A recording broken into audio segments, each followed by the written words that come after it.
우리 하나님 말씀 마태복음 16장입니다. 오늘은 유튜브로만 방송을 합니다. 요한복음 4장과 마태복음 16장 2장을 좀 읽어가면서 중요한 내용들을 증언하도록 하겠습니다. 오늘 제목은 너희는 나를 누구라 하느냐. 그래서 마태복음 16장 13절부터 마태복음 13장과 특히 요한복음 4장 이렇게 읽어가면서 중요한 내용들을 나누도록 하겠습니다. 오늘 제목이 너희는 나를 누구라 하느냐.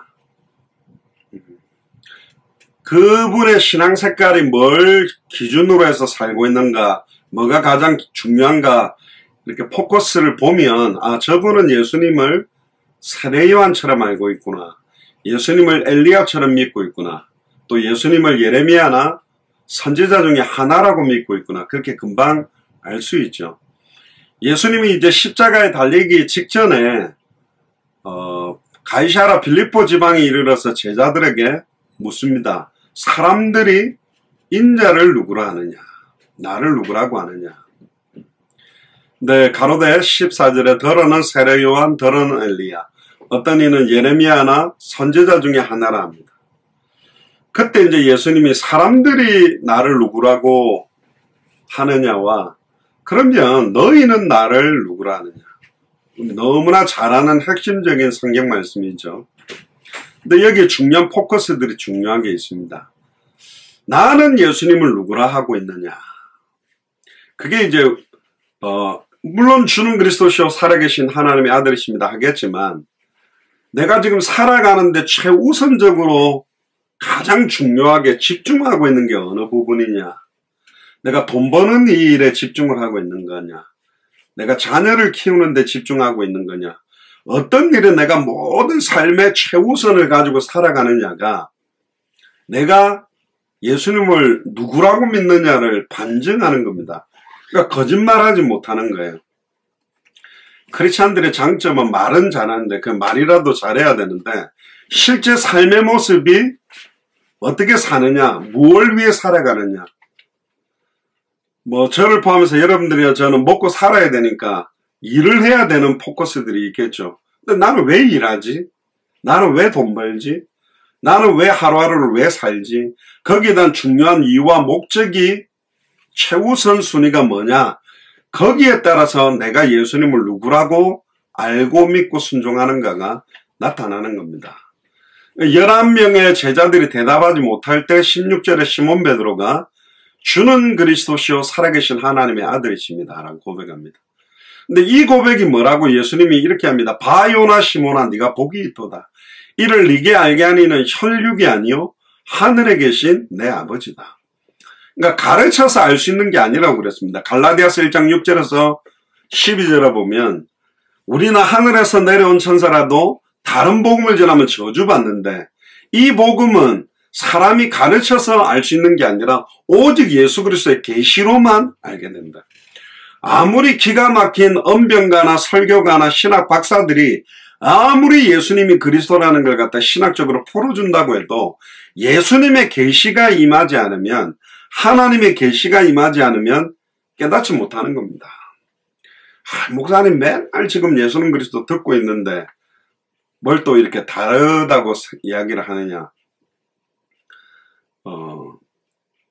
진짜 이 예수님이 나의 그리스도가 맞다면 견딜 수가 없어요. 좀 이따가 요한복음 4장 이야기도 보면 수가성 우물가의 여인이 예수님이 지금 내가 물을 떠다드렸던 이 예수님이 내가 그토록 기다렸던 메시아 그리스도구나, 그렇게 예수를 정말 만나고 나니까 무슨 제자 훈련을 받는다, 전도 훈련을 받는 게 아니라 곧바로 뛰어들어가서 동네 사람들을 다 깨우는 것입니다. 그게 전도예요.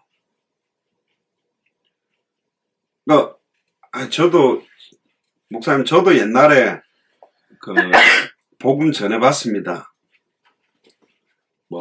한창 막 뜨겁게 이렇게 전도해봤습니다. 그렇죠. 근데 왜 지금은 안 하죠? 왜 내게 생명운동이 안 일어나죠? 그게 예수님을 어떻게 알고 있느냐? 일시적으로 예수님은 그리스도로 아는 겁니까? 제가 처음에 23살 때 군대 제대하고 예수님 그리스도로 만나고 난 다음에 함께 이렇게 신학, 대학원 다녔던 사람들을 딱 볼 때 거의 그러니까 몇 년 됐습니까? 거의 30년 가까이 이제 됐는데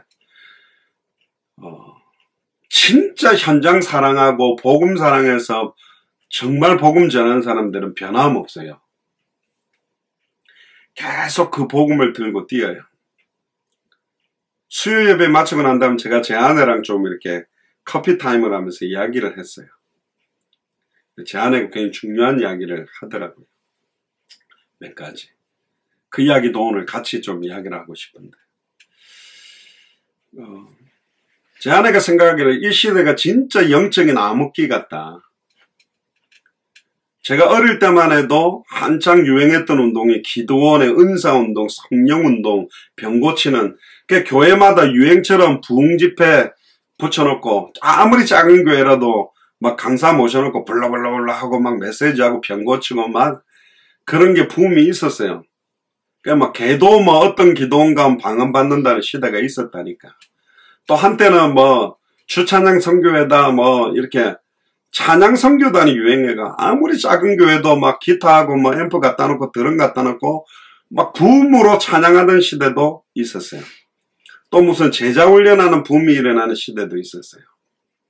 근데 주님 오시는 그날까지 지속되어져야 되는 것은 뭐냐면 생명운동이거든요.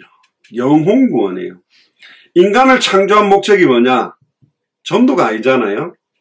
전도가 아니라고 되어 있습니까? 근데 잘 생각해 봐야 돼요. 하나님이 인간을 지으시고 우리를 창조한 목적은 우리가 뭔가를 하기 전에 하나님을 영화롭게 하고 그를 영원토록 즐거워하는 것이다. 그게 인간의 본분된 목적. 하나님이 우리를 창조한 목적은 나의 사람, 나의 형상대로 지음받은 우리를 통해 찬송받기를 원하는 거예요.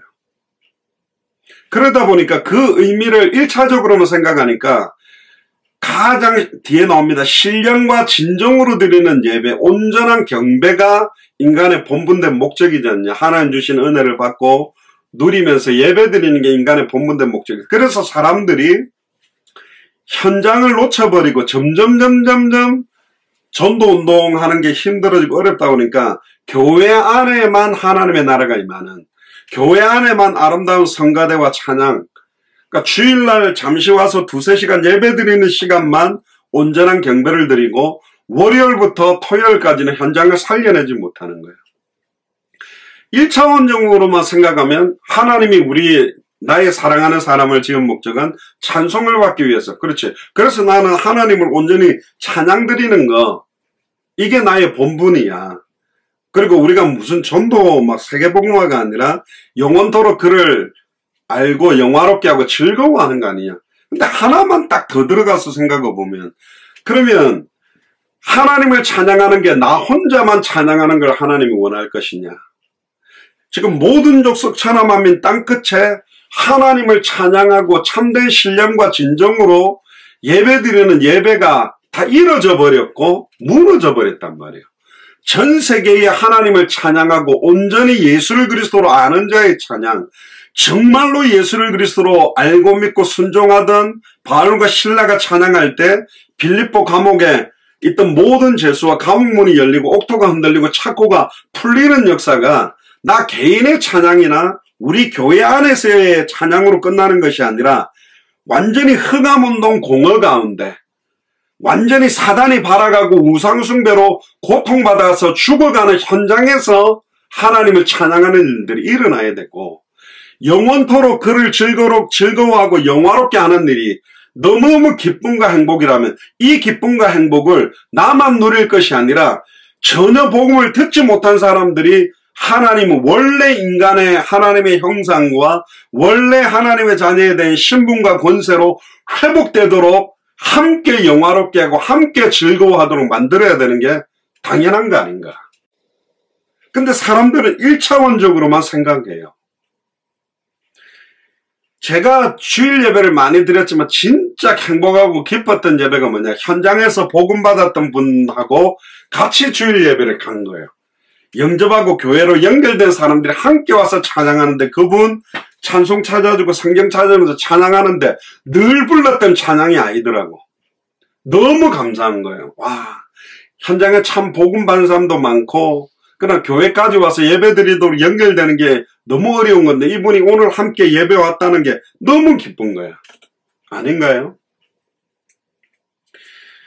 교회 안에는 하나님의 나라가 임하는 것 같지만, 그것도 일주일 시간 중에 주일 예배 드리는 2시간, 수요 예배 1시간, 금요 예배 1시간, 총 4시간 정도만 교회 안에 하나님의 나라가 임합니까? 새벽 기도 뭐 5번 한다, 30분씩 6일 동안 한다, 6번 쳐도 뭐 3시간 더 하면 7시간만 교회 안에 하나님의 나라가 임하게 해서 되겠습니까? 초대교회는 사도행전 5장 42절에 예수님을 어떻게 알았기 때문에, 어떻게 믿었기 때문에, 어떻게 순종했기 때문에 날마다 그렇게 되어 있어요. 주일날만이 아니고 수요 예배 때만이 아니라, 금요 예배 때만이 아니라, 새벽기도 교회 갔을 때만이 아니라 날마다 성전에 있든지 집에 있든지 예수는 그리스도라 가르치기와 전도하기를 그치지 않았다. 그러니까 그칠 수 없는 은혜가 있었다니까. 그칠 수 없는 예수님을 그리스도로, 예수님이 그리스도라는 그 은혜가 그칠 수 없는 은혜로 흘러 넘친 거예요. 생수의 강물이 우리 배에서 흘러나리라 그랬거든. 쫄쫄쫄쫄 찔끔찔끔 나오는 것이 아니라 흘러 넘쳐나는 거거든요. 그 은혜가 오늘 여러분들이 임하게 되길 주님 축복합니다. 한창 저한테도 어떤 어른 목사님들이 그랬어요. 한창 막 55개 나라 뛰고 하니까, 장 목사 니 혼자 세계복음만 하냐? 나도 젊을 때 다 그래 뛰었다. 적당하게 해라. 건강도 생각하고. 이제 그렇게, 저는 그렇게 될까봐 두렵더라고요. 나도 조금 나이가 드는 목사가 되면 그냥 적당하게, 수요예배 때도 말씀드렸지만 교회 안에 여러 다양한 분들이 있는데, 그냥 교회 와서 너무 세상에서 지치고 힘든 분들 교회 오면 힘이나 위로나 얻게 해야지, 무슨 현장이다 막 전도다 이러면 부담 느껴지니까 와서 편안하게 푹 쉬고 치유받고 은혜 얻도록 이렇게 해야 되지 않겠나. 성도들이 부담스러워하는 이야기는 안 하는 게 좋다. 그게 이제 목회에 굉장한 오랜 경륜을 가지고 있는 목사님들의 스킬, 너무너무 현란한 스킬, 그런 겁니까? 저는 잘 모르겠어요. 근데 계속 그 교회가요, 생동하는 교회가 영적으로 살아있는 교회가 되어져야 되거든요.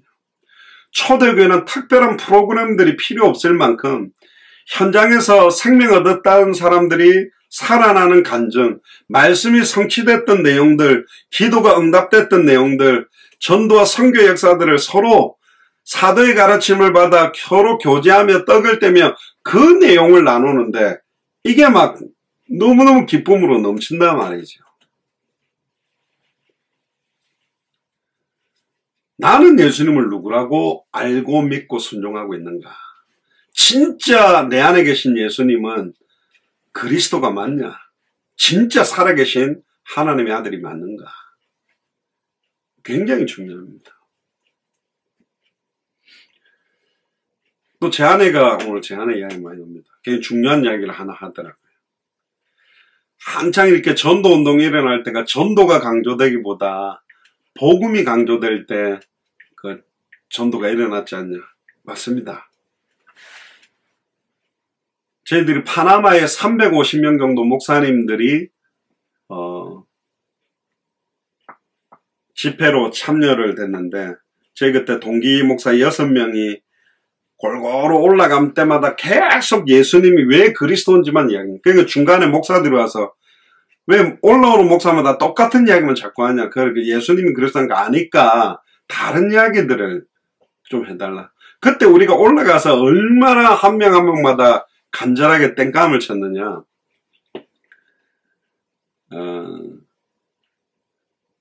갈라디아서 1장 6절에 12절 이야기를 하면서 우리나 하늘로부터 내려온 천사라도 다른 복음을 전하면 저주받는다.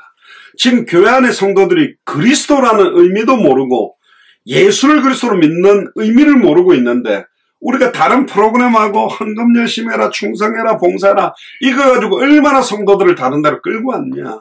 진짜 예수님이 왜 그리스도 되시는지를 전달하는 게 너무너무 중요하다.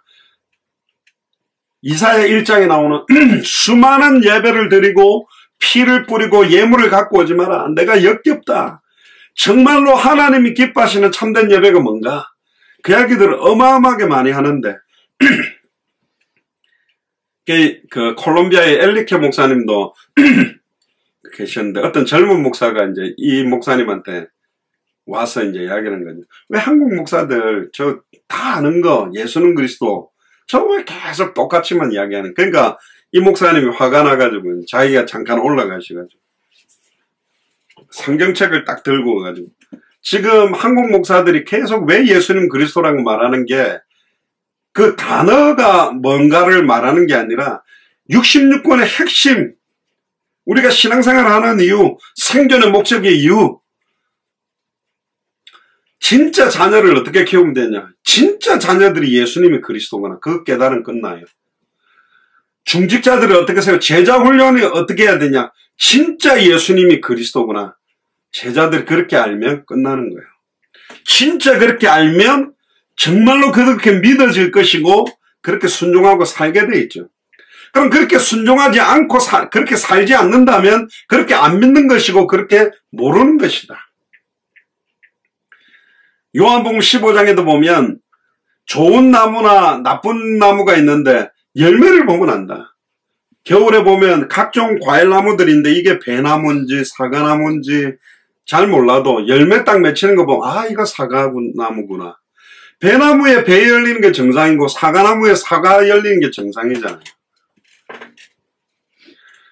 열매 맺지 않는 가지는 잘라버린다 그랬습니다. 그건 좋게 자꾸 설명하지만 말 그대로요. 왜 포도나무 가지에 붙어있는 가지가 시대를 쫓아 열매를 맺게 돼 있는데 깨끗한 가지마다 열매를 맺는다고 하는데 내가 일러준 말로 너희가 이미 깨끗하였으니 이미 우리는 예수님의 그리스도로 알고 믿고 순종하는 순간 열매 맺을 수밖에 없다라는 거예요. 이건 무슨 열매를 많이 내라가 아니라 왜 나는 열매 이전에 말하지 않고는 견딜 수 없는 그 뭐랄까 첫사랑 첫 믿음을 다 잃어버렸는데 아무 감각 없이 살아가는가? 애통함이 없는가? 막 답답해하고 여러분들은 현장에 있는 많은 사람들 뉴스를 통해 또 근데 우리 주변에 시장에 갔을 때 많은 사람들 이 사람들 진짜 복음 들었는데 이런 애통함과 간절함이 있습니까? 예전에 막 이 복음 바다가 너무 깊어가 복음 들고 막 뛰어다니고 복음 가지고 막 눈물을 흘리면서 다니고 한창 막 말씀 운동 제가 일주일에 30개씩 뛸 때 막 복음 전하다가 갑자기 딱 정신을 떴어요. 그러니까 갑자기 그 열 몇 명이 나를 쳐다보고 있더라고요. 그러니까 제가 메시지를 하다가 피곤해가지고 좋은 거요. 그러니까 전도사가 졸고 있으니까 주변 열 몇 명 말씀 듣던 사람이 아이고 전도사가 말이야 메시지가 더 좋나 그렇게 째려보지는 않은 것 같아요. 일주일에 뭐 신학대학 공부하면서 30개 뛴다고 참 너무 전도사님 고생 많다. 그렇게 본 것 같아요. 감사하게. 제가 탁 정신 차리니까 저 어디까지 했죠? 그러니까 다 웃더라고.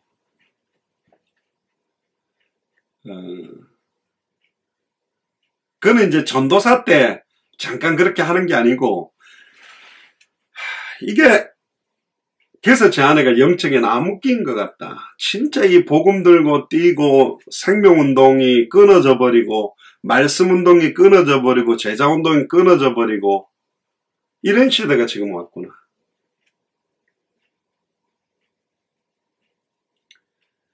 그러니까 복음이 나를 살리고 나를 살린 이 복음들이 전달되어져야 하는데 왜 예전에는 나를 살린 이 복음을 말을 했는데 왜 이 복음이 이제는 사그러들어 버렸을까? 이게 어마어마한 사탄의 공격입니다. 개구리 한 마리를 펄펄펄 끓는 냄비에다가 던지면 들어가자마자 팍 튀어 도망가지만 은은한 불로 온도를 높이기 시작하면 개구리가 거기서 수영하면서 사우나를 하다가 조용하게 그 안에서 익어버려요. 결국은 사탄은 우리들의 영적인 모든 무장들을 해제시켜 나가는데 영적인 힘들을 하나씩 하나씩 빼버리는 거죠.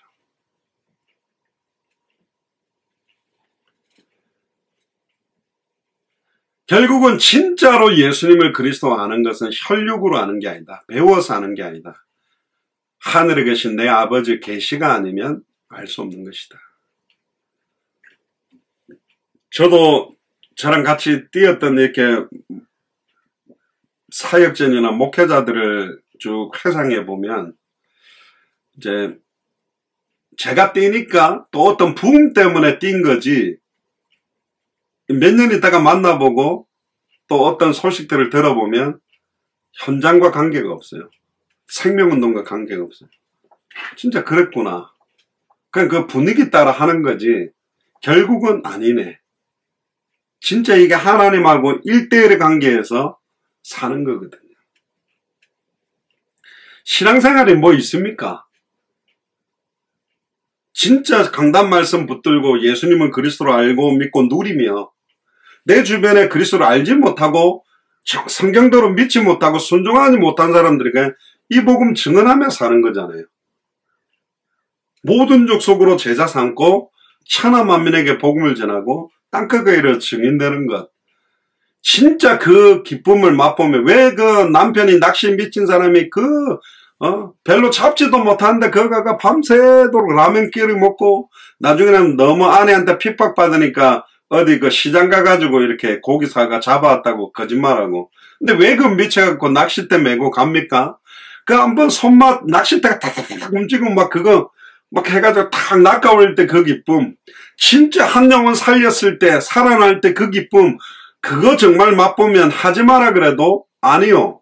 그냥 마약 복만 듯이 진짜 영혼 구원하는 이 부분에 사람들이 그거 하면서 살아갈 수밖에 없다니까요.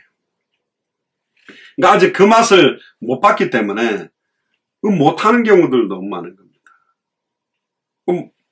또 목회자들은 교회에 와 있는 성도들을 말씀으로 뿌리내리고 예수는 그리스도라 가르치기와 전도하기를 그치는. 근데 가르치기만 하고 전도는 안 하는 사람들이 또 많거든요. 그러니까 이거는 뭐랄까요, 바다를 헤치고 다니던 물고기를 수족관에 오래다 놓아버리면 나중에 보면 고기가 이제 눈도 이렇게 횟집에 가면 이렇게가 하도 이제 어항을 갖다 코로 박아갖고 입도 보면 다 흘러가지고 나중에 거꾸로 뒤집어져가지고 불에가 올라가 둥둥둥 떠가 죽은 상태가 되어버린다니까. 물고기는 물에 살아야 돼요. 제가 어릴 때 학교 갔다 오다가 노란 병아리가 예뻐가지고 2마리인가 이렇게 사왔거든요. 이렇게 박스로 해가지고 우리 집에 있는 안 입는 옷 중에 제일 털 좋은 거로 해가지고 진짜 막 물도 갖다 놓고 그때 좁쌀을 먹었는데 좁쌀도 갖다 놓고 좁쌀이 옛날에 구하기 어렵잖아요. 구해놓고 또 별식으로 그 뭡니까 파리 옛날에는 똥파리가 진짜 큰 게 많았잖아요. 요즘 그런 게 잘 안 보여요. 그거 잡아가지고 살아있는 거 맛있게 먹으라고 똥파리 날개 2개를 뜯어가지고 뜯어놓으면 이게 뭐 기어다니잖아요. 그거 이제 병아리가 먹도록 최적의 조건을 만들어 놓고 며칠 지나서 학교 갔다 왔는데 2마리 다 죽은 거예요. 그래서 제가 어릴 때 되게 좀 감수성이 있었는지 되게 대성통곡하고 너무 안타까워 땅을 파가지고 나무젓가락으로 십자가 만들어가 묻어주면서 그때 저희 어머니가 저한테 한 말이 지금도 기억납니다. 병아리는 다 가고 같이 살아요. 엄마 다 가고 같이 살아야 된다. 사람이 키우는데 한계가 있다. 뭐 그게 맞는 건지 모르겠는데 그 말이 시사하는 바가 뭐냐. 진짜로 예수를 그리스도로 아는 사람들은 현장을 놓치지 않았습니다. 진짜 예수를 그리스도로 알고 믿고 순종하는 사람은 복음을 증언하는 일을 놓치지 않았습니다. 진짜 예수를 그리스도로 알고 믿고 순종하는 사람은 전도하는데 생을 걸었어요. 진짜 예수를 그리스도로 알고 믿는 사람들은 현장 속에서 기도했습니다. 평상시 집에서 기도도 하지만 내가 속해 있는 현장의 사람으로, 복음의 사람으로, 전도의 사람으로, 기도의 사람으로, 사도 요한 빼놓고 전부 이 복음 들고 뛰어서 현장으로 들어가면서 복음 전하다가 순교했습니다. 제자들. 70인 제자들도 거의 다 순교했습니다. 큰 교회를 지어놓고 안주하면서 자기 안정을 위해서 살아간 사람들이 없다니까요. 너무너무 이 복음이 나를 살렸기 때문에. 제가 23살 때 진짜 예수를 그리스도로 알고 믿고 영접하고 정말로 제가 거의 한 달 동안 예배드리고 찬양할 때마다 눈물이 계속 흐르더라고요. 이 눈물이 어디서 나온지 모르겠는데. 내가 23년 동안 신앙생활을 왜 이렇게 해왔지? 사탄이 얼마나 나를 공격했지? 그 수많은 메시지를 나는 왜 다 놓쳐버렸지? 모든 문제의 근본 원인이 뭔지를 모르고 이미 2000년 전 십자가 부활로 모든 문제 다 끝났는데 그래서 맨날 제가 많이 했던 속았다. 지금까지 신앙생활 하는데 속아왔구나. 모든 거 다 끝났구나. 예수님이 그리스도구나. 그게 되니까 말해주지 않고는 못 견디겠더라고요. 그러면서 지금까지 왔습니다. 한 30년. 저도 이제 51세인데,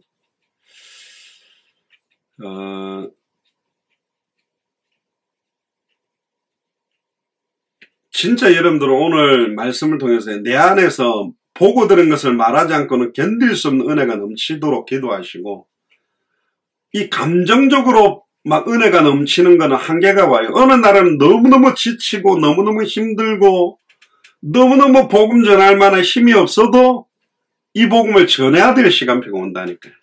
그래서 디모데후서 4장에 보면 디모데야 내가 하나님 앞과 산자와 죽은 자를 심판하실 그리스도 예수 앞에서 그의 나라를 두고 엄히 명한다. 너는 때를 얻든지 못 얻든지 말씀을 전폐하라. 수많은 사람들이 이 핑계 저 핑계로 복음 전하지 않고 있는 시대가 왔다. 아예 복음에 대한 관심이 없는, 아예 내 개인의 그냥 신앙생활, 내 개인의 행복, 내 개인의 만족에 머물러서 살아가는 시대가 왔다.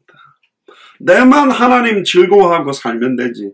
내가 하나님을 찬양하고 집단 개인주의적으로 이기적인 영적인 개인주의로 딱 변해서 딱 자기 개인의 그 응답과 축복에 만족하고 살아가는 영적인 암흑기가 온 겁니다. 18절에도 내가 네게 이르는 너는 베드로다. 내가 이 반석 위에 내 교회를 세워주겠다. 베드로 너의 이 신앙 고백 위에 내 교회를 세워주겠다. 반석 위에 집을 짓거나 모래 위에 집을 짓는 것처럼 예수님을 엘리야라고 하는 신앙 고백 위에 세운 교회가 많이 있습니다. 은사운동. 예수님을 예레미야라는 반석 위에 세운 교회도 많이 있습니다. 구제하고 박해운동하고 예수님을 세례요한이라는 신앙 고백 위에 세워놓은 교회도 많습니다. 개혁운동, 인권운동, 사회운동. 또 예수님이 선지자 중에 하나라고 지식운동, 그 바탕 위에 세운 교회가 많다니까요. 진짜 주는 그리스도시요 살아계신 하나님의 아들이십니다. 이 신앙 고백 위에 교회가 서면 생명운동 일어날 수밖에 없어요. 말씀운동 일어날 수밖에 없어요. 제자운동 일어날 수밖에 없어요. 생명운동 일어나지 않는다. 말씀운동이 일어나지 않는다. 제자운동이 일어나지 않는다. 주는 그리스도시요 살아계신 하나님의 아들이시라는 그 신앙 고백 자체가 아닐 수 있단 말이에요. 그래서 점검해야 됩니다. 나는 예수님을 누구라고 하지? 나는 진짜 예수님을 그리스도로 알고 있나? 진짜 예수님을 그리스도로 믿고 있나? 이 한 영혼에 대한 값어치를 어떻게 아느냐에 따라서 하나님이 그 한 영혼을 붙인다니까요.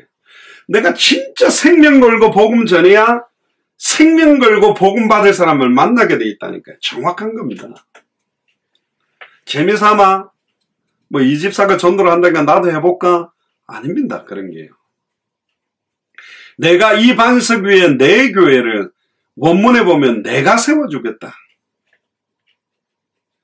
음부의 권세가 너를 이기지 못한다. 그리고 19절에 보니까 천국 열쇠를 너에게 주겠다. 네가 땅에서 무엇이 있는지 매면 다른 사람들은 앞에 거는 관심 없고 천국 열쇠 받으면 좋겠다 그러는데 예수를 그리스도로 알고 믿고 순종하는 신앙 고백 위에 교회가 세워주고 음부의 권세가 이길 수 없을 정도로 예수를 그리스도로 알고 믿고 누리는 그 사람들에게 천국 열쇠가 임하게 되죠.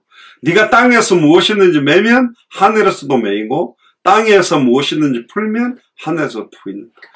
그러면 땅에서 뭘 매여야 됩니까? 뭘 묶어버려야 됩니까? 지금도 역사하고 있는 사탄 마귀 귀신의 세력. 우리 후대들을 공격하고 우리 자녀들을 공격하고 우리 개개인을 영적으로 눈에 보이게 보이지 않게 공격하고 있는 흑암세를 묶어야 되고 뭘 풀어야 됩니까? 압제당한 자, 눌린 자, 얽매기 쉬운 모든 죄에 묶여있는 자, 무거운 거에 걸려있는 사람은 풀어내야 되거든. 그게 예수님이 그리스도는 원색의 복음이 증거되어져야 됩니다. 디도서 1장 1절에 3절에 자기의 때에 자기의 말씀을 전도로 나타낸다고 되어 있어요. 여러분들 전도를 옛날에 생각하는 막 돌아다니면서 막 전도지 나눠주고 막 해가 교회를 끌고 오는 이 단어로 생각하면 안 된다니까요. 복음이 전도라니까. 예수님의 이름 뜻이 자기 백성을 죄에서 구원할 자, 예수라는 의미가 구원자, 전도자 그런 뜻입니다. 그러니까 복음 자체가 전도라니까요. 지금까지 전도라는 개념을 이상하게 만들었기 때문에 20절에 보니까 이에 제자를 경계하사 자기가 그리스도인 것을 아무에게도 이르지 말아라. 이때로부터 예수님이 이제 진짜 중요한 정말로 예수를 그리스도로 알고 믿고 순종하는 자들에게 생명운동이 일어나야 되고 생명운동이 일어나는 사람들을 통해서 말씀운동이 펼쳐지고 말씀운동을 통해서 제자들이 세워지는 이 생명운동, 말씀운동, 제자운동이 일어나는 제자가 몇 명이 일어나느냐에 따라서 어떻게 팀을 묶어서 어떻게 움직여야 세계복음화가 빨라지느냐 거기에 달려있다니까요. 그래서 진짜 기도하셔야 됩니다. 자, 수요 메시지에도 되게 여러분들이 막 좀 부담 느낄 정도로 좀 마음에 상처갈 정도 제가 강하게 말씀을 드리는 것도 제가 진짜 여러분들을 영적으로 사랑하고 영적으로 저는 우리 교회가 영적으로 잠들어 있는 교회가 되지 않기를 원합니다. 진짜 영적으로 깨어서 영혼 살려내고 정말로 사람들을 말씀으로 뿌리내리고 하는 교회가 되기를 간절히 원하는 마음이 되게 있습니다. 그러니까 좋은 게 좋다고 적당하게 교회 사람들이 이렇게 관리해서 목사들이 사례받고 막 교회 그냥 알콩달콩 프로그램 돌려가며 적당하게 선교행도 다니며 그런 교회는 많이 봤잖아요. 너무 많잖아요. 진짜 내가 속해 있는 현장에서 날마다 성전에 있든지 집에 있든지 예수는 그리스도라 가르치기와 전도하기를 그치지 않는 그런 응답들이 넘쳐나야 된다. 그 예수님이 그리스도는 정확한 신앙 고백을 하는 베드로가 나오니까 본론의 이야기를 합니다. 십자가에 달려 죽고 3일 만에 부활해야 할 것을 제자들에게 이제 비로소 가르칩니다. 근데 웬걸요 22절에 보세요. 베드로가 어떤 일을 합니까? 붙들고 간절히 청하면서 주여 고난받고 죽으면 안 됩니다. 이 일이 결코 주에게 미치지 아니하리이다. 이 일이 결코 주에게 미치지 아니하리이다. 이 말은 내가 주님이 십자가 고난받고 십자가에 달린다면 내가 다 막을 것이다. 절대로 걱정 마세요. 예수님이 고난받을 일 없어요. 십자가에 달릴 일 없어요. 고난받을 때 내가 전부 방어하고 막아내서 그런 일들이 안 생기게 할 거예요. 이렇게 말하는 거예요. 지금 복음을 아는 거예요. 모른다니까. 그러니까 왜 지금 주는 그리스도시요 살아계신 하나님의 아들이라는 고백과 사도행전 4장 12절에 보면 천하의 구원 얻을 다른 이름을 우리에게 주신 일이 없다라는 고백은 굉장히 다른 고백이에요. 하나님의 계시로 갑자기 그냥 은혜로 고백을 한 것이지 이게 나의 고백되는 시간이 필요했습니다.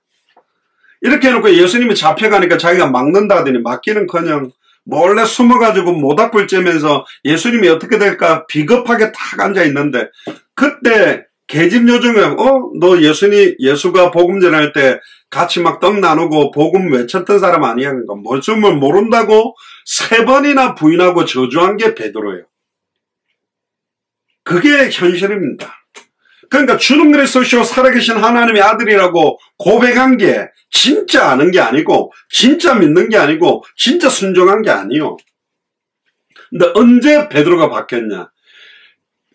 안전뱅이가 일어나고 난 다음에 산헤드린 공의회에 수많은 바리새인 사두개인 서기관 앞에 왜 우리를 주목하여 보느냐? 예수 그리스도의 이름의 능력이 이 사람을 성하고 낫게 만들었다.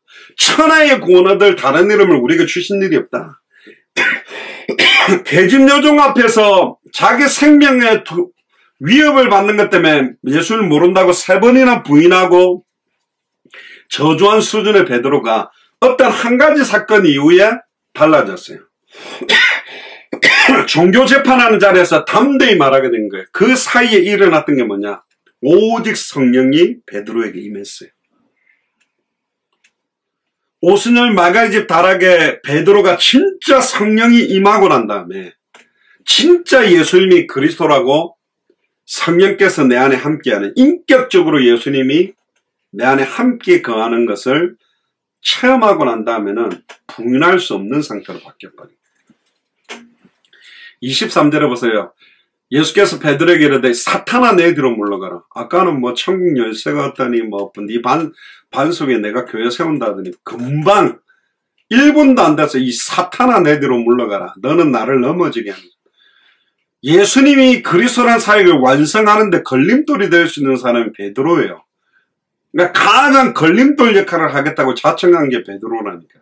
네가 하나님의 일을 생각하지 않고 어떤 일을 생각한다? 사람의 일을 생각. 그러니까 인간적인 생각하는 수준인 거예요. 나랑 같이 있는 나의 스승되는 예수님이 십자가 달려 죽는다? 그럼 안 되지. 근데 뭘 몰라요? 십자가의 죽음과 부활이 결국 예수님이 그리스도로서의 모든 일을 완성하는 핵심인 것도 몰라. 그러니까 뭐가 핵심인지, 뭐가 가장 중요한 것도 모르고 하나님의 일은 생각 안 하고 사람의 일만 생각하는 수준이 베드로예요. 그리고 24절에 제자들에게 아무든지 나를 따라오려거든 자기를 부인하고 자기 십자가를 지고 나를 쫓아라. 갈라디아서 2장 20절에 내가 그리스도와 함께 십자가에 못 박혀 죽었나니, 죽는 게 문제가 아니에요. 죽었다면 다시는 나 자신을 위해 살지 않고 주와 복음을 위해 생명운동, 말씀운동, 제자운동을 위해 내 인생이 들여지고 있어야지 진짜 죽은 사람이에요. 죽었다 하고 집에 들어누워 있는 게 죽은 게 아니고, 지금까지는 내가 우선순위나 모든 삶의 목적이 육신적이고 세상적이고 인간적이고 다른 타 종교인들과 비교해서 별반 차이가 없이 살아왔다면, 진짜 예수를 그리스도로 영접하고 내 옛사람은 죽고 새사람이 살아났다면 하나님과 세상을 화목케 하는 말씀, 하나님과 세상을 화목케 하는 직책을 감당하고 있어야 되잖아요. 그게 생명운동, 말씀운동, 제자운동, 당대 세계복음입니다. 그렇게 살고 있는 사람들이 새로운 피조물의 삶을 살고 있는 거라니까요. 꼭 보면 이상하게 기가 막히게 단편만 갖고 하고 있어요. 누구든지 제 목숨을 구원코자 하면 잃을 것이요 누구든지 나를 위하여 제 목숨을 잃으면 찾으리라. 생명 걸으라는 거죠. 사람이 만일 온천을 얻고도 제 목숨을 잃으면 무엇이 유익하리요? 사람이 무엇을 주고 제 목숨을 받고 있냐? 그러니까 목숨이 너무너무 귀하잖아요. 이걸 어디에 걸고 살고 있냐? 너희들 생명, 목숨을 어디에 거냐? 그러면서 27절에 인자가 아버지의 영광으로 그 천사들과 함께 오리니 그때에 각 사람의 행한 대로 갚으리라.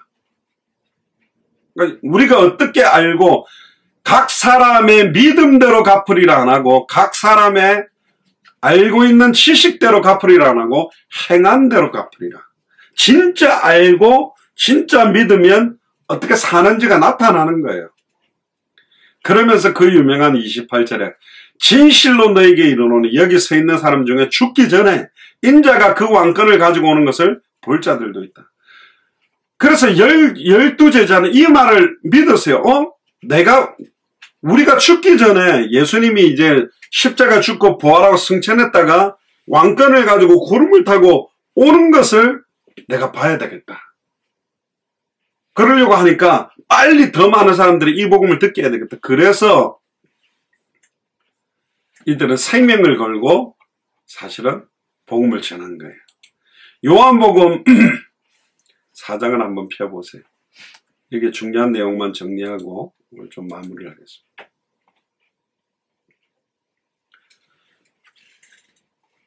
요한복음 4장 5절부터 보시면요. 사마리아 성이 있습니다. 수가라는 동네에 이르니 자, 그러면 이 사복음서에서 사마리아 수가성 우물가의 여인은 저는 100% 빌립이 들어가가지고 사마리아 성에 예수의 이름에 관한 전도를 했을 때 빌립과 만났을까 안 만났을까? 저는 100% 만났다고 봅니다. 예수님이 이미 사마리아 성에 친히 가시려고 하는 각동각처마다 합당한 자, 평안을 받을 자, 옥토와 같은 충성된 자들, 또 다른 사람을 가르칠 수 있는 사람들을 예비해 놓은 사람들이 있다니까요. 그러니까 빌립이 들어가서 수가라는 동네에 이르니 야곱이 그 아들 요셉에게 준 땅이 가깝고 거기 또 야곱의 우물이 있더라. 예수가 생로에 권하여 우물 곁에 그대로 앉으시니 때가 6시쯤 됐더라. 우리나라 시간하고 6시간 반 되니까요. 낮 12시 같아요. 가장 더울 때입니다. 사마리아 여자가 물을 길들어 왔으며 예수께서 물을 좀 달라 하시니, 그러니까 모든 상황, 모든 만남을 예수님은 전도로 똑같이 하셨어요. 물 좀 달라. 이는 제자들이 먹을 것을 사러 동네에 들어갔어요. 예수님 혼자 있었던 거죠. 9절에 사마리아 여자가 그래도 당신은 유대인으로서 어찌하여 사마리아 여자 나에게 물을 달라 하니까. 지금 탈레반이 아프가니스탄에 보면 여자는 눈만 나오게 하고 모든 거 다 가려라. 그러니까 그 모슬렘권 여자들이 입는 옷들의 종류가 다양해요. 그 얼굴을 다 내놓는 것도 있고 한데 딱 눈만 이렇게 딱 내놓는 옷을 입어라.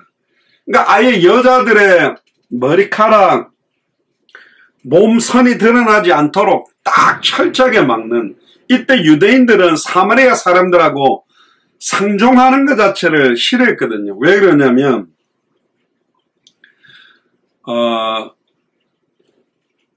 북유다 남이스라엘이잖아요. 북쪽에 있던 유다로 불리던 땅은 어마어마하게 침공을 물론 뒤에도 받았습니다. 받아가지고 많은 사람들이 포로로 끌려 들어가서 지금으로 말하면 혈통 자체가 혼혈이 돼버린 거예요. 그러다 보니까 아예 언약의 대를 이어가는 순수한 믿음의 혈통, 아브람과 다윗의 자손이라는 혈통 자체가 변질됐다고 생각했기 때문에 사마리아에 사는 사람들하고 저 어릴 때만 해도 뭐 일본말로 죄송합니다. 혼혈 사람을 아이노쿠 구수를 부를 때 아이노쿠가 뭐냐? 영어로 말하면 하이브리드 변종이다. 저 섞였다. 혼혈이다. 그렇게 해가지고 같이 안 놀라고 그랬거든. 우리나라도 사실 단일 민족이 아니잖아요. 수많은 일본의 핍박, 중국의 핍박 해가지고 피가 많이 섞였거든, 우리나라도. 근데 막 우리나라는 단일 민족에다 자꾸 그러는데, 어쨌든 사마리아 성에 들어가는 일들도 거의 돌아갑니다. 그러니까 곧바로 질러가면 1km인데 둘러가면 5km라고 할지라도 사마리아 땅 자체를 안 밟고 돌아다니는 사람들이 유대인이에요. 근데 어찌하여 나에게 물을 달라 합니까? 유대인이 사마리아인과 뭐하지 않았다? 상종하지 않았다. 예수께서 가라사대 네가 만일 하나님의 선물과 또 내게 물 좀 달라는 이가 누구인지 알았다면 네가 그에게 구했을 것이요 그가 생수를 네게 주었을 것이라. 굉장히 어려운 말을 던집니다. 근데 이게 굉장히 중요한 포인트예요. 저는 말씀드렸습니다. 제자들이 갑자기 예수님이 설교를 하는데 비유로 거의 메시지를 하니까 제자들이 예수님 왜 그렇게 어렵게 비유로 메시지를 합니까? 쉽게 풀어서 이야기하면 사람들이 잘 깨닫지 않겠습니까? 했을 때 예수님이 의외의 답을 이야기했어요. 아무나 듣고 돌아와서 고침을 받을까? 나는 비유로 메시지를 한다. 그리고 선한 목자의 양은 선한 목자의 음성을 듣는다. 영생주식으로 작정된 자들은 아무리 비유로 메시지를 해도 예수 그리스도의 계시로 깨닫고 알게 돼 있다는 거예요. 메시지를 기가 막히게 잘해야 생명운동, 말씀운동, 제자운동이 일어나는 게 아니라, 전에 말했잖아요. 이디오피아 내시와 빌립의 만남, 빌립이 이디오피아 내시에게 전달할 내용과 핵심이 있을 때 그 만남이 일어나거든. 정말로 하나님이 내게 영생주식으로 작정된 자를 붙이는 거라는 이유는 반증으로 내가 그 사람들에게 영생을 얻을 수 있도록 영원한 생명이 뭐며 왜 예수님이 그리스도인지를 전달할 핵심 내용이 선명하고 순수하게 가지고 있을 때 그 일들이 일어나는 것입니다. 그때 11절에 여자가 주여 물기를 그릇도 없고 이 우물은 깊은데 어디서 이 생수를 얻겠습니까? 예수님이 말하는 생수와 이 여자가 말하는 생수의 포커스가 다르죠.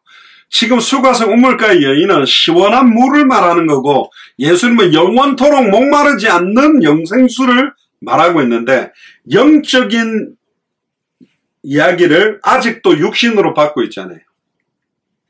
12절에 우리 조상이 이 우물을 우리에게 주었고 또 여기서 자기와 자기 아들들의 짐승이 다 먹었으니 당신이 야곱보다 큽니까? 이런 이야기를 합니다. 그때 예수님이 이 물을 먹는 자마다 다시 목마르려니와 내가 주는 물을 먹는 자는 영원히 목마르지 아니하느니.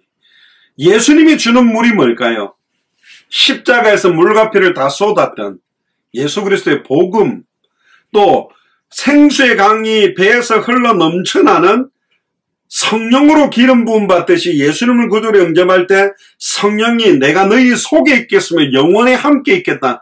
우리 안에 함께 거할 때 넘쳐나는 영생수, 목마르지 않는, 내가 주는 물을 먹는 자는 영원히 목마르지 아니하니니 나의 주는 물은 그 속에서 영생하도록 솟아나는 샘물이 되리라. 할렐루야. 영원한 생명을 누리는 샘물, 그게 복음입니다. 지금 저와 여러분들 안에 계신 성령이라니까 실제 우리 속에 살아계시거든요. 어제도 백인 여자분을 만났어요. 카톨릭이라 그러더라고요.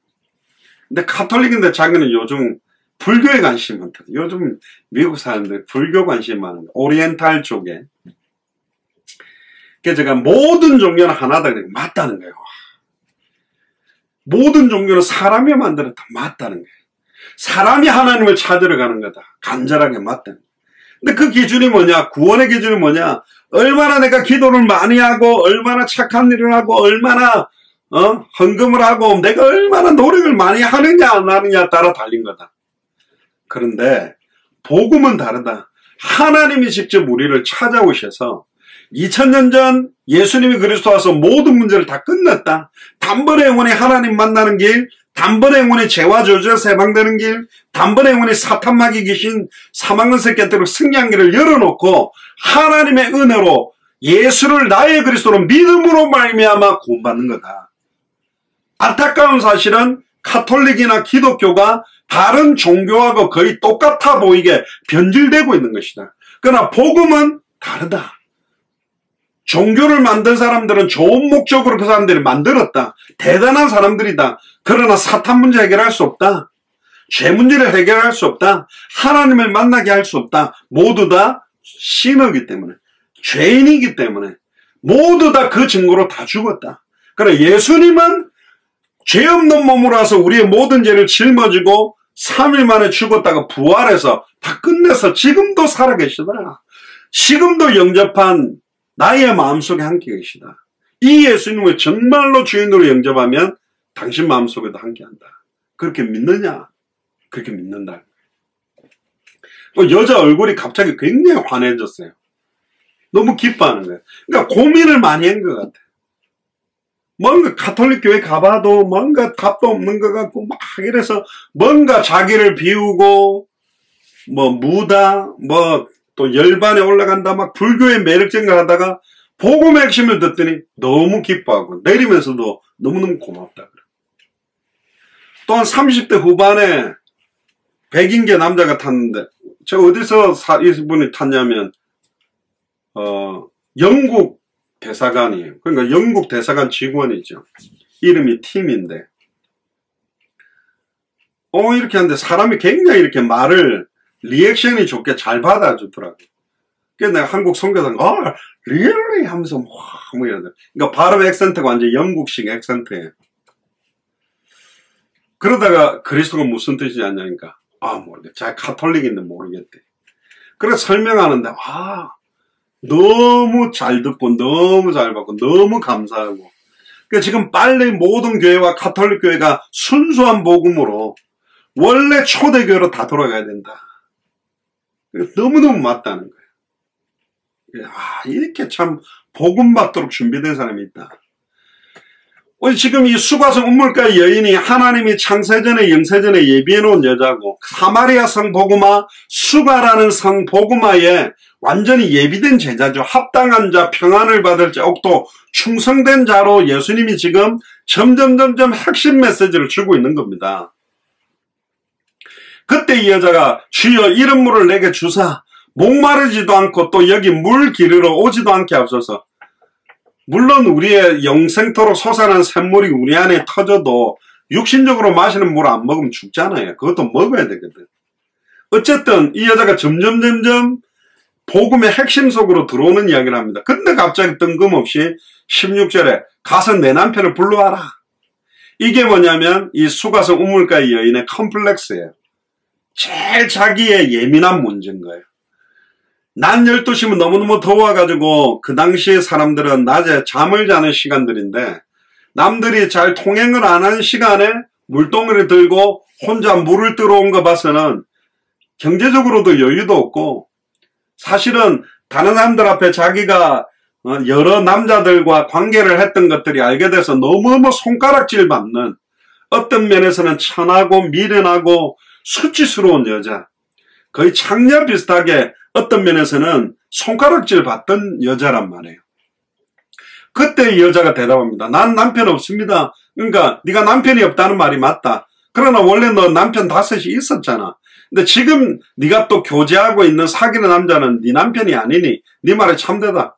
그러니까 너 5명 사귀었지. 지금 또 사귀는 남자인데 이것도 결혼도 안 하고 그냥 동거하고 있지. 옛날에는 정식적으로 지금도 모슬렘권이 막 어떤 예전에 그 임신한 여자가 아이를 키우는 아이를 낳은 여자가 다른 남자랑 이렇게 관계를 하는 문제 때문에 아예 돌로 그냥 아기가 있으니까 갓난아기 있으니까 살려주자 하는데도 그냥 그 투석장 같은 데가 있어요. 보니까요. 원형 한 동그란 원이 한 15m 되는데 거기 막 바닥에 공사장 돌 같은 게 있는데 거기 중간에 여자를 그 자루 같은 데 딱 넣고 딱 묶어버리고 그거 막 사람들이 돌로 던지더라고요. 그러니까 그 돌 이따만 거에 막 머리다 몸이다 찍히니까 뭐 쿵 자빠지는 게 계속 나중에 막 피가 그냥 그 자루에 범벅이 되고 그냥 있는 사람 마저가 얼굴이 막 이게 터지고 이러면 사람들이 좀 그걸 느끼니까 그렇게 하는지 모르겠는데 이 당시도 사실 이 여자도 어떤 면에서는 그 이렇게 돌 맞아서 돌을 던져서 죽여도 할 말이 없는 상태에 그러니까 현실 삶을 보니까 참된 자기의 신랑 그러니까 네 남편을 데려와라. 그 말은 어떤 면에서 영적으로 진정한 우리의 신랑 되시는 분이 누구? 예수님이겠다. 너 육신적으로 이 남자 저 남자 만나고 그걸로 만족을 얻으려도 안 되지. 나 아니고는 안 돼. 예수님이 진정한 나의 신랑이요 나의 주인이요 나의 참된 왕임을 받아들여야만 네 인생은 그 갈급함이 끝난다. 육신적인 갈급함뿐만 아니라 영적인 갈급함도 끝나게 돼 있는 모든 해답응답 결론이 바로 누구냐? 바로 예수님이거든요. 그러니까 여자가 깜짝 놀랐죠. 자기의 과거에 있었던 걸 정확하게 맞추니까 여자가 가라도 주여 내가 보니 선지자입니다. 아직까지 이제 접근을 했는데 참 선지자라고는 못 깨닫고 선지자 같습니다. 어떻게 이런 걸 맞춥니까? 우리 조상들은 이 산에서 예배하여 있는데 당신들의 말은 예배할 곳이 예루살렘에 있다 얘들아. 그러니까 장소에 대한 어디서 예배를 하느냐 거기에 대해서 포커스를 가지고 있었어요. 이 장치는. 우리도 막 성전에 가서 예배한다 이것만 갖고 있는데 예수님이 이렇게 말합니다. 여자여 내 말을 믿어라. 이 산에서도 말고 예루살렘에서도 말고 예루살렘에 지금 있는 시온산 성전이 있는 것과 사마리아 사람들이 갔던 그리심산, 이런 산에 내가 산을 향하여 눈을 들리라. 많은 사람들이 신의 산이라든가 산에서 하나님을 만난다는 개념으로 산에 하나님이 거하고 있다는 그런 제약된 장소적 개념으로 생각하는 구조단 말이에요. 하나님은 전 세계 모든 나라에 편만하게 역사하고 계시는데, 우리 조상들은 이 산에서 예배한 당신들의 말은 진짜 예배할 건 어디냐? 예루살렘이랍니다. 거기 성전이 있으니까. 그때 예수님이 이 산도 아니다, 예루살렘도 아니다, 너희 아버지께 예배할 때가 이르리라.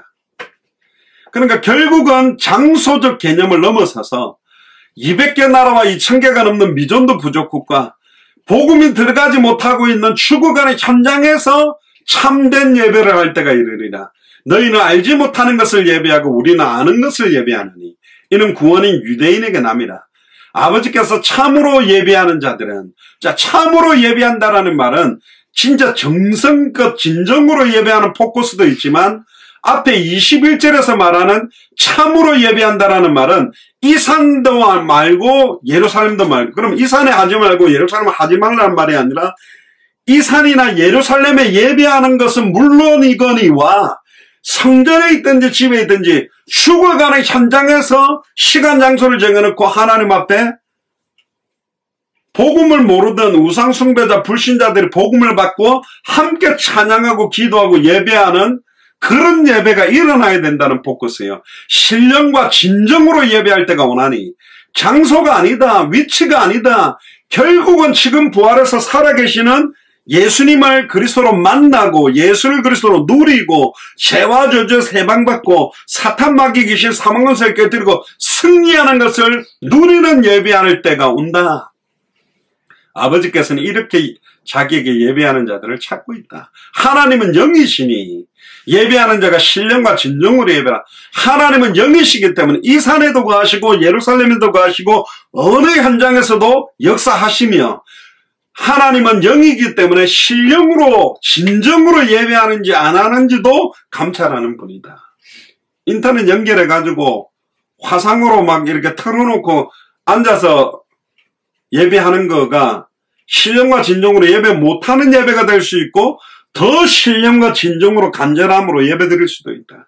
전심으로 진심으로 간절하게 여호와를 찾고 찾으면 만나 주시겠다 그랬거든. 25절에 여자가 가로되, 드디어 이제 굉장히 중요한 핵심으로 도달합니다. 메시아 곧 그리스도라는 이가 오실 줄을 내가 아나니 그가 오시면 모든 것을 우리에게 고하시리다. 모든 문제 끝납니다. 단번에 영원히 하나님 만나는 길이 열리는 그 개념은 몰라도 모든 것을 우리에게 알려주실 분이 바로 메시아 그리스도입니다. 그때 이제 예수님이 26절에 대화하면서 네게 말하는 내가 그다, 내가 그리스도다, 그렇게 말한 거예요. 이때 제자들이 돌아와서 예수께서 여자와 말씀하신 것을 이상히 여겼으나 무엇을 구하시나이까 어찌하여 저와 말씀하나이까 묻는 자가 없더라. 여자가 물동이를 버려두고, 물동이가 얼마나 중요합니까? 제자들의 모습들과 똑같죠. 배와 그물을 버려두고, 배와 그물과 아버지를 버려두고 예수님을 따라가는 것처럼 물동이를 버려두고 물동이 들고 가야 되는데, 그죠?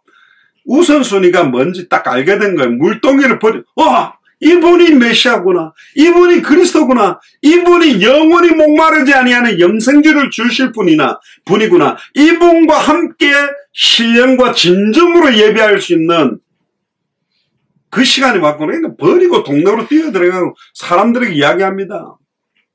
나의 행한 모든 일을 내게 말한, 내가 지금까지 어떻게 살아왔고 또 우리가 어디서 예배를 드려야 되고 왜 우리가 그토록 육신적으로 영적으로 목말라 왔는지 거기에 대한 해답을 말한 이 사람을 와서 봐라. 그리스도가 아니냐, 이분이 바로 그리스도가 아니냐. 그러니까 딱 뭐라고 하니, 역설적으로 딱 표현하는 거죠.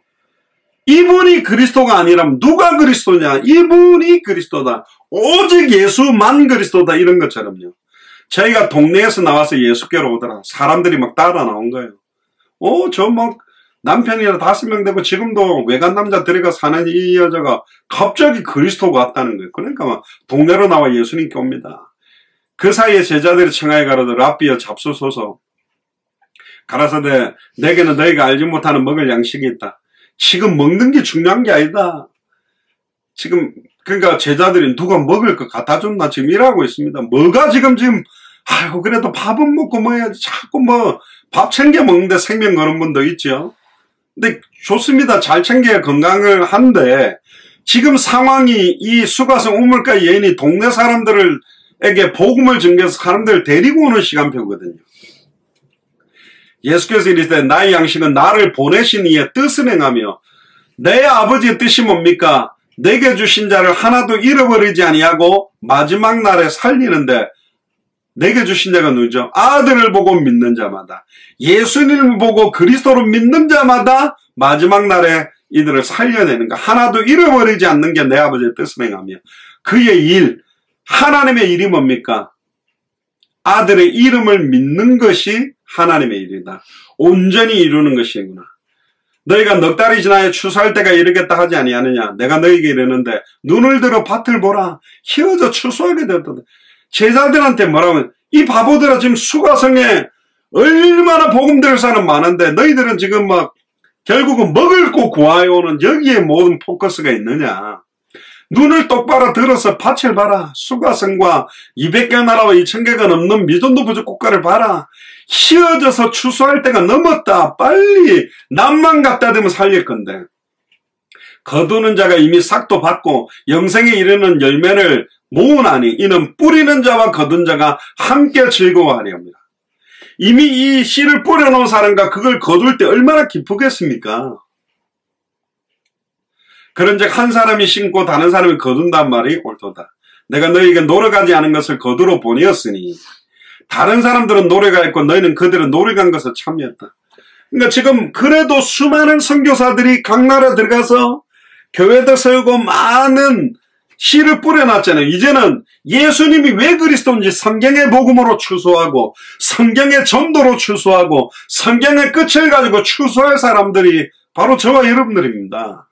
39절에 여자의 말이 그가 내게 행한 모든 것을 내게 말했다고 증거함으로 증언을 한 거죠. 그 동네 중에 많은 사마리아인들이 예수를 믿은지라.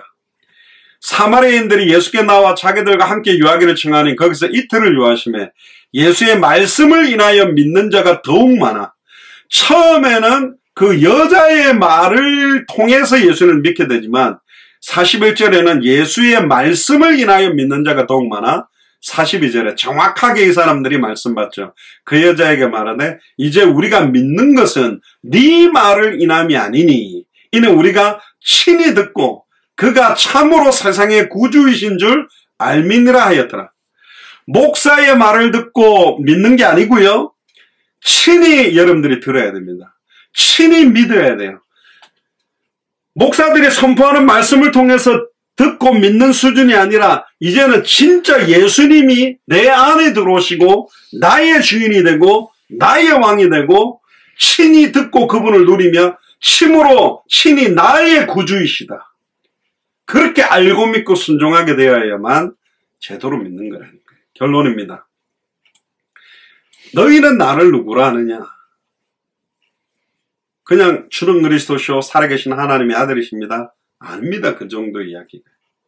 진짜 예수님이 그리스도입니까? 66권에 계시됐던 약 300번이 넘는 메시아에 관련된 예언들을 완벽하게 성취하고 지금 내 안에 들어와 계십니까? 그러면 마태복음 24장 14절에 이 천국 복음이 모든 민족에게 증언되기 위하여 온 세상에 전파되리니 그제야 끝이 온다. 온 세상에 전파되어져야만 끝이 오기 때문에 어떻게 하면 온 세상에 빨리 전파되어질까? 거기에 내 남은 생을 드리고 사는 게 예수님을 정확하게 그리스도로 알고 있는 사람이고 예수님을 정확하게 믿고 있는 사람이고 정말로 예수를 그리스도로 알고 믿고 순종하는 삶의 모습이라니까요. 그래서 내가 살아가는 모든 만남, 가는 장소의 모든 만남, 장소, 사건, 일들을 생명운동, 말씀운동, 제자운동으로 보고 그 사역을 하고 사는 사람들이 예수님을 정확하게 그리스도로 알고 믿고 순종하는 사람이다. 그렇게 알 수 있습니다. 그런 은혜가 저와 여러분들에게 날마다 더욱더 풍성하게 넘쳐나게 되기를 주의 이름으로 축복합니다. 기도하겠습니다. 지금은 우리 주 예수 그리스도의 은혜와 하나님의 크신 사랑하심과 성령님의 내주 인도 역사교통 충만하심이 너희는 나를 누구라 하느냐? 사람들이 예수님을 누구라고 하고 있습니까? 너무나 많은 사람들이 예수님을 엘리야처럼 예레미야처럼 세례요한처럼 선지자 중에 하나처럼 믿고 있는 시대에 왜 예수님이 그리스도인지를 밝히 증언하며 날마다 성전에 있든지 집에 있든지 예수는 그리스도라 가르치기와 전도하기를 그치지 않는 보고 얻은 것을 말하지 않고는 견딜 수 없는 다시는 자기를 위해 살지 않고 살아도 주를 위해 살고 죽어도 주를 위해 살기로 결단하는 우리 예수 사랑교회 마라나타 미션을 철치의 모든 교육자들과 중직자들과 성도들과 우리 후대들 머리 위에 함께 동력하는 55개가 넘는 나라의 모든 선교사님들과 그 현장과 가족과 자녀와 그 나라 위에 지금으로부터 영원토록 항상 함께 계실지어다. 아멘.